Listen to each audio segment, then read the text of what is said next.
Informasi mancanegara, saudara, sejumlah aktivis menyebut korban tewas akibat protes nasional Iran mencapai lebih dari 2.000 orang. Human Rights Activist News Agency yang berbasis di Amerika Serikat menyebut jumlah korban jiwa yang tewas jauh melampaui korban dalam setiap putaran unjuk rasa atau kerusuhan lain di Iran selama puluhan tahun. Sementara pemerintah Iran belum merilis resmi jumlah korban tewas selama demo. Kini sejumlah warga sudah bisa menggunakan alat komunikasi setelah jaringannya sempat diputus beberapa waktu.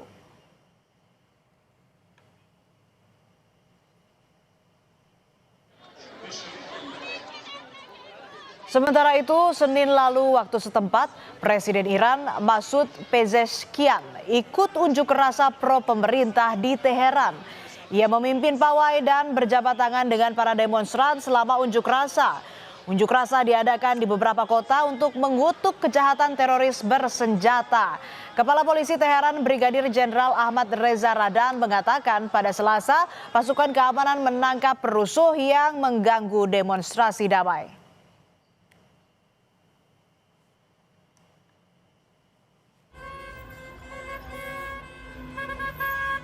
Menteri Luar Negeri Sugiono mengungkap komunikasi dengan WNI di Iran masih mengalami kesulitan di tengah situasi yang terus memanas. Pemerintah mengimbau seluruh WNI di Iran untuk tetap waspada dan menghindari lokasi rawan sambil menyiapkan langkah antisipasi termasuk evakuasi jika diperlukan.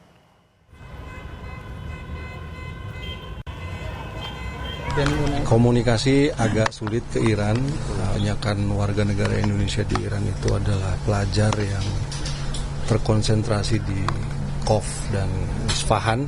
Harus sampaikan kepada seluruh warga negara Indonesia yang ada di Iran untuk tetap waspada, memperhatikan perkembangan situasi. Saya juga sudah menyampaikan kepada dubes kita di Teheran untuk mempersiapkan langkah-langkah jika sewaktu-waktu evakuasi itu perlu dilakukan.